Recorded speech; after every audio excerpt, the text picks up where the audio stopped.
Boa tarde, pessoal. Esse aqui é o Pou de Raiz. É um podcast que a gente criou aqui mais como um bate-papo para a galera que é apaixonada pela emergência. Meu nome é Luísa Brown, e hoje eu estou aqui com o meu professor-chefe aí, Leonardo Goltara, que é médico emergencista, intensivista também e coordenador da residência de medicina de emergência aqui da Multivix, do estado do Espírito Santo. Tudo bem, Léo? Oi, Luísa, tudo bem? Tudo bem? Oi, galera. Sejam bem-vindos ao nosso podcast do Emergência Raiz. A gente vai bater altos papos aqui. Nossa, demais. A gente já não gosta, né, Léo? Não, a gente já não gosta de bater um papo nos corredores aí. É isso que a gente faz de melhor, né, gente? A ideia, na verdade, é justamente essa, é trazer o papo do corredor que a gente fica batendo com os residentes, com os internos. Às vezes não é nem residente no interno, é ex-residente ou é o colega de plantão, que a gente vai batendo papo, alguém que aborda a gente no corredor sobre um assunto. Léo, me dá a dica, Luísa, me dá uma dica. E a gente vai tentar aqui trazer esse bate-papo aqui. Exatamente. Gravado para quem quiser acompanhar a gente, vai ser massa. Vai ser massa demais, é um prazer estar aqui, gente. E eu até, Léo, eu tinha selecionado uns temas bacanas para a gente começar a discutir com a galera aqui. Pensei na gente falar um pouquinho de comunicação de más notícias no departamento de emergência, porque essa é uma dificuldade pessoal que eu tenho, acho que muita gente tem também. Então, para você compartilhar um pouquinho dessa experiência toda aí com a gente. Cara, comunicação... Cara, a gente teve um caso fantástico sobre comunicação, eu lembro, lá no começo do seu R1. Eu acho que comunicação... Eu costumo falar que comunicação é um dos 4 pilares que formam um grande médico. Sabe? Eu acho que um grande médico, de qualquer especialidade, mas também da medicina de emergência, ele se baseia em uma boa formação técnica, ele se baseia em uma capacidade de gestão, uma capacidade de comunicação e uma capacidade de atualização. Vou até explicar esse raciocínio. Uma boa capacidade técnica, porque se você não tiver capacidade técnica, você vira um picareta. O cara que não sabe o que está fazendo, ele pode ser um grande comunicador. Aliás, os picaretas são isso, né? São os grandes comunicadores que... tem marketing, tem isso, tem aquilo, e não tem capacidade técnica. Então não adianta. É um papo, né? Exatamente. O cara que é bom de papo. Capacidade técnica é fundamental. Agora, o oposto, o cara que tem grande capacidade técnica e que não sabe se comunicar direito, ele vai ser fadado a ser o gênio escondido em algum lugar, incompreendido. É o cara que vai estar ali genial, brilhante no plantão, e ninguém conhece ele, ninguém sabe o que está acontecendo, vai provavelmente ter menos sucesso do que poderia ter. Se a pessoa é tímida, não está preocupada com isso, tá bom. Mas eu acho que essa é uma comunicação, essa é uma habilidade importante. Tanto comunicar com os pares, quanto comunicar com a sociedade e comunicar com os pacientes. Gestão, eu acho que gestão é fundamental porque... Tá em tudo, né? Tá em tudo. A gente na medicina de emergência estuda gestão pra caramba. Exato. Porque não adianta você ter grande capacidade técnica, grande comunicação, você vai brilhar, mas se você não souber gerir, você não consegue manter, então acaba sendo aquele voo de galinha, onde você decola e daí logo você cai, porque você não soube gerir e manter aquilo.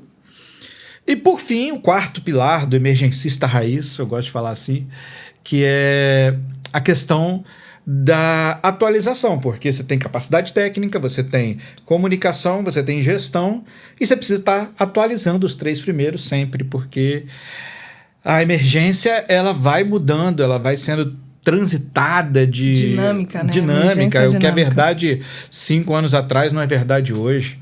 Pô, eu peguei o ACLS, na época, quando eu era acadêmico, a gente dava... Primeiro a gente não chocava com 360 volts monofásico, a gente chocava com 200 uma FV.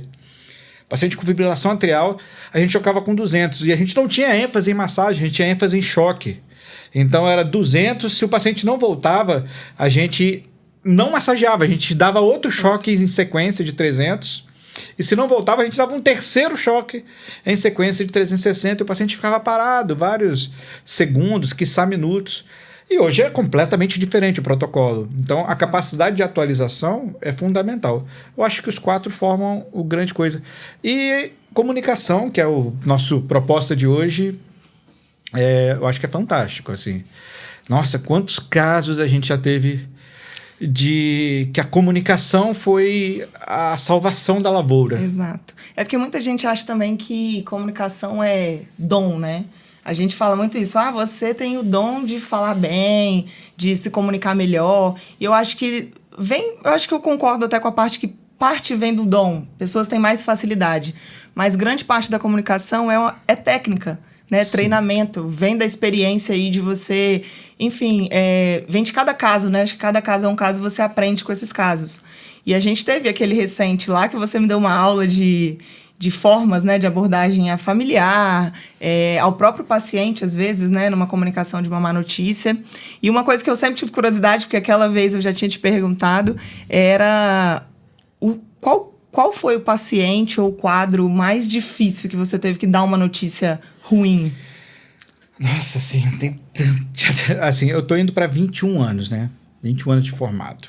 Tá entregando a idade já, né? Tô entregando a idade. Tem vergonha de falar a idade, não. Tô com 43. É isso, experiência. 43. Bom demais. Um corpinho de 42. Mas jovem. Eu já sou jovem.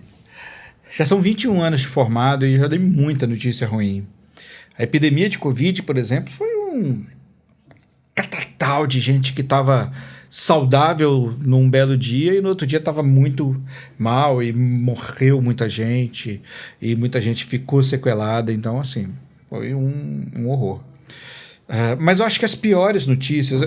Talvez eu não tenha um caso específico para me lembrar, para citar agora, mas tem uma situação específica que são notícias de crianças. Nossa, crianças, adolescentes. Você virar para um pai, se virar para uma mãe e falar que, olha, o seu filho de 7 anos se afogou e morreu. Tava na praia. Cara, você saiu pra praia.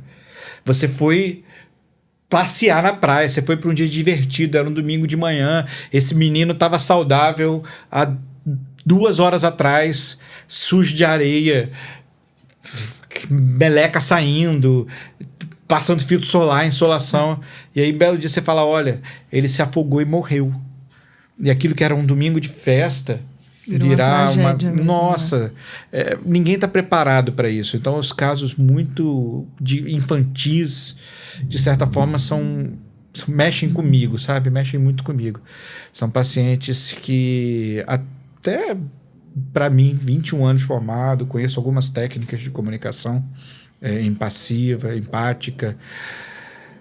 Até para mim, são casos que são duros, né? Que mexem. Mas tem adultos também difíceis, tem de tudo. Você falou uma coisa aí, Léo, até lembrei disso. Essa coisa de as pessoas, os familiares, os pacientes, eles nunca estão preparados para receber uma notícia ruim.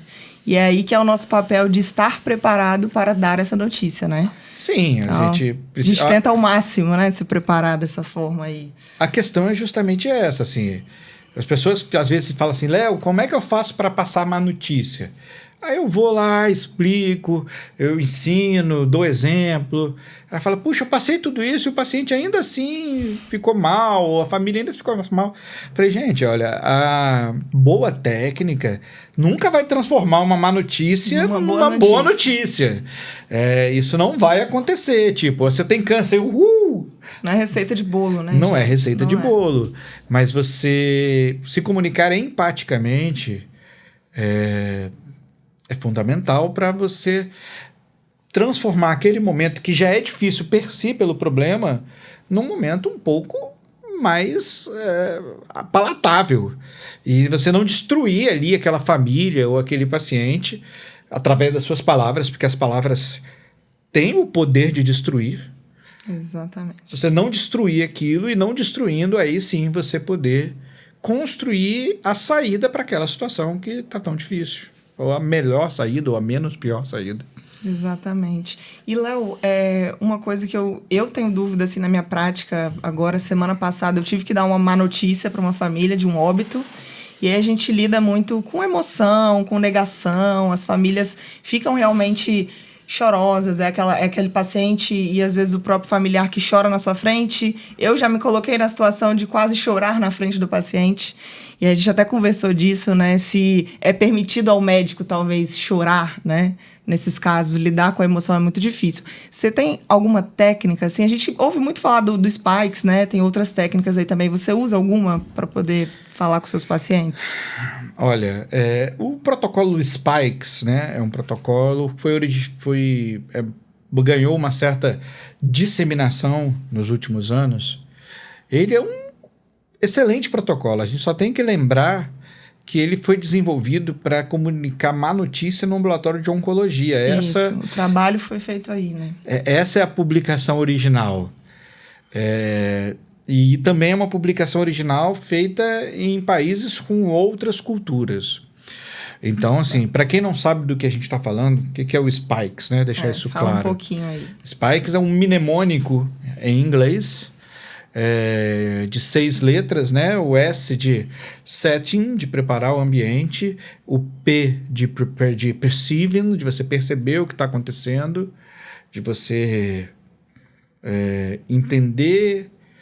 Uma coisa é você preparar o ambiente, outra você preparar o ambiente, que é o setting, onde você se prepara. Outra coisa é que você já chama a família, já chama a pessoa que vai receber a notícia e você começa a perceber o que está acontecendo ali ao redor. Então você faz digamos assim, o P de perceiving, que é fazer uma leitura ali da situação. Percepção deles, né? Isso, da percepção deles. Tem o I de invite, de pedir licença para falar, de saber até que ponto a família quer que saiba. O K de knowledge transfer, de transferência do conhecimento, onde você fala. Aí sim você passa a notícia. Cada uma dessas letras tem uma subtécnica, digamos assim, para você fazer. O E de emotions, porque toda vez que você passa e faz o knowledge transfer, faz a transferência do conhecimento, você vai gerar em si em si e no outro uma emoção, então você tem que lidar com essas emoções. E o S final ali do Spikes, que é o summarize and support, ou seja, resumir, dar um fechamento na conversa e oferecer o suporte. É uma técnica excelente, mas tem que ser utilizada com sabedoria, porque nem sempre dá para aplicar isso na emergência. Fato. Por exemplo, na emergência nem sempre você vai conseguir fazer um setting. Nem sempre você vai conseguir o melhor ambiente, um ambiente calmo, silencioso, controlado, silencioso. Nem sempre você vai ter uma assistente social, um psicólogo para te acompanhar na comunicação.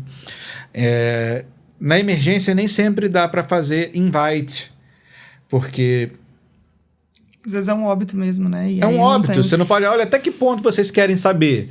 Ah, Exato. Doutor, eu não quero saber. É melhor você não me contar. O que o senhor decidir, está decidido. Mas veja bem, o paciente morreu. Não tem como não te contar. Eu preciso contar, eu preciso comunicar que, olha, infelizmente acabou. Entendeu? Então tem ou eu preciso amputar a perna, porque vai pegar uma autorização ali de amputação. Ah, não, eu não quero saber. Peraí, eu não estou preparado para receber a notícia. Não, nem sempre na emergência dá para esperar aplicar o Spikes igual no livro. Então, eu acho que o Spikes, em resumo, é uma excelente técnica para você começar a aprender mais notícias, começar a aprender transmissão. Mas você não pode ficar parado nela. Eu gosto muito dos princípios de comunicação não violenta, que a gente tenta ouvir. A comunicação não violenta é ouvir e perceber o que está por trás da comunicação, sabe? E aí reagir ao que está por trás e não exatamente ao que está na superfície. Isso é bem interessante, é bem legal. Se eu pudesse dar um conselho, eu recomendaria começando o que está sendo mais utilizado, que é o Spikes. Porque essa disseminação do conhecimento ajuda, as pessoas aprendem ali um passo a passo. É um bom começo para começar a fazer. Exato. Mas a gente pode avançar. É isso. Eu sinto falta, tanto na formação do médico, assim, e até na própria residência, a gente tem que buscar isso aí, enfim, tentar eu falo que não é nem humanizar, é porque eu acho que não é uma humanização, né? É uma questão de necessidade. Saber comunicar uma má notícia é uma necessidade médica que as pessoas subestimam, acham que é de qualquer jeito, que se você for mais empático ou mais simpático, vai facilitar, e esquecem um pouco da técnica. Então, eu acho que o Spikes norteia a gente um pouco ali na técnica, sem dúvida, para poder iniciar essa abordagem. E eu vi acontecer assim na prática e vi que deu certo. É aquele negócio. As familiares vão chorar, vai ter aquele momento de negação, mas é a melhor forma que a gente encontra de dar uma má notícia, né? Eu lembro bastante daquele fatídico caso que a gente teve junto no começo do seu R1, que era uma idosa, 60 e poucos anos. Mas ativa. Ativa de tudo. Que não tinha esquema vacinal completo, que eu me recorde, pegou um Covid, ficou muito, muito grave, fez choque, fez todas aquelas complicações horríveis que o Covid tem. E nessa seara de fazer choque hemodinâmico, de fazer hipotensão, de fazer hipoxemia refratária, choque refratário, acabou evoluindo com perda dos reflexos, os Glasgow 3, a reflex. Quase abriu um protocolo para ela de ME, a gente ficou vários momentos da internação, a gente ficou na iminência de abrir protocolo de morte encefálica para ela, mas sempre acabou que a gente não abriu o protocolo de morte encefálica. Não fechava critério, mas ficava porque naquele... sempre tinha um reflexo ou outro, né? Sim. Ora tinha um reflexo de tosse, ora tinha um reflexo de apneia, mas a gente via nitidamente que tinha uma gravíssima sequela neurológica ali passando. Exato, o prognóstico era bem reservado ali mesmo. Pupilas midriáticas, paciente não reagia à dor, ele tinha basicamente os reflexos primitivos, né? E a gente foi passar essa notícia para a família durante vários dias, né? Esse paciente ficou vários dias com a gente. Ficou muitos dias lá. E a gente lidou com alguns desafios ali, né? Foi. Uma coisa bacana que eu lembro até que você fez, era uma coisa que eu ia comentar aqui também, a questão da empatia diz muito mais sobre a forma como a outra pessoa quer receber, talvez a gente está falando aqui de notícia, né? Do que a forma como a gente gostaria de dar. E aí, naquele dia, eu lembro também que você compartilhou com a família isso aí, né? Existe uma coisa que a família quer, e aí, na época, a família queria que a paciente vivesse de qualquer jeito, mesmo que fosse vegetar por anos e anos aí, restrita a leito, a ventilador. E aí, você questionou uma das filhas, na época, falando assim, mas como você acha que a paciente, que a fulana, gostaria de estar assim? Você acha que ela gostaria de ser vista assim?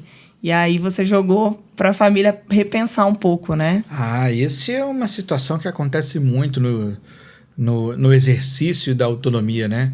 Às vezes a gente vai perguntar assim, olha, vamos até que ponto, até onde a gente vai, até onde a gente não vai. E a gente frequentemente fala assim, o que vocês acham? E, na verdade, não é essa a melhor forma, né? Se eu vou perguntar para a família da Luísa, se a Luísa...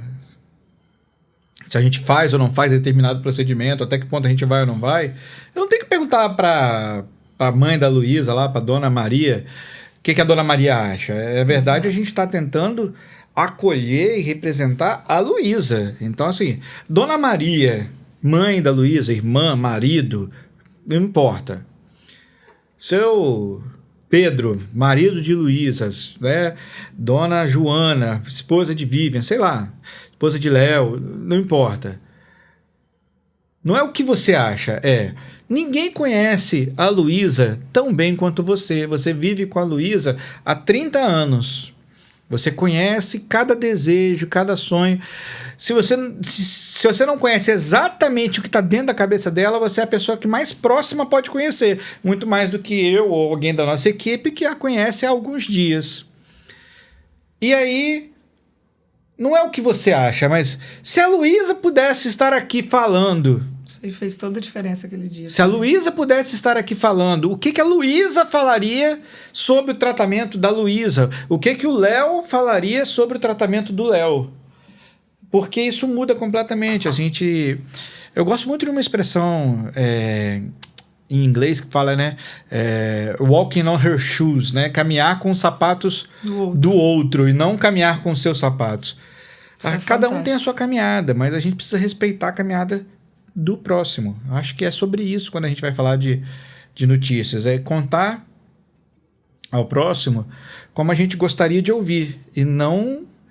como o próximo gostaria de ouvir, não como a gente gostaria de ouvir. A Ana Cláudia Arantes fala muito sobre isso, né? Cuidado paliativo, cuidado do outro, comunicação, é muito sobre como o outro quer, mais do que, assim, cuidar do outro como a gente gostaria de ser cuidado é bonito, mas mais bonito ainda é cuidar do outro como o outro gostaria de ser cuidado. Exatamente isso. Eu até me emociono quando eu lembro dessa paciente, dessa história, e isso me marcou muito, né? Porque eu acho que a gente divide um pouco a carga que é dar essa notícia com o familiar para ele entender o melhor pro paciente, que é o objetivo de todos, né? Então, assim... Pois é, isso é importante. Eu acho que uma grande dica que as pessoas falham muito além de não estudar as técnicas de comunicação empática, de comunicação de más notícias, é não procurar seguir outros profissionais que já tenham mais experiência nisso.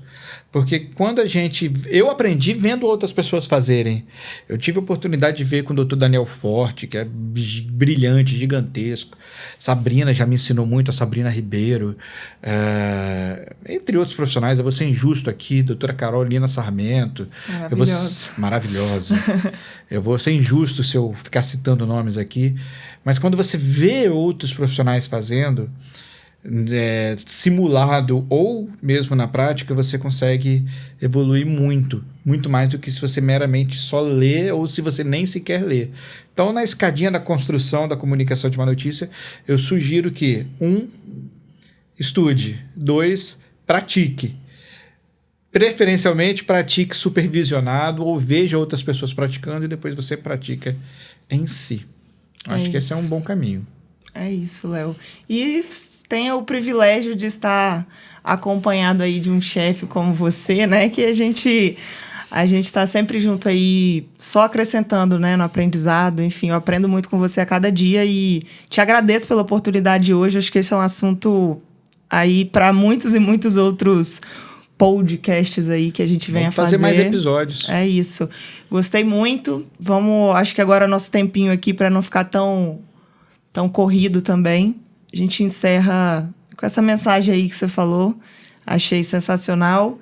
E é isso, gente. Sigam aí acompanhando a gente nos próximos. Acho que tem muito bate-papo bacana pra gente fazer aqui, né, Léo? E se quem quiser mandar temas, sugestões, ideias, elogios, críticas, ou quiser xingar a gente, pode xingar lá no @emergência raiz, que vai ser um prazer ver vocês. É isso. Até o próximo episódio. Obrigada, Léo. Tchauzinho, Valeu, galera. Tchau.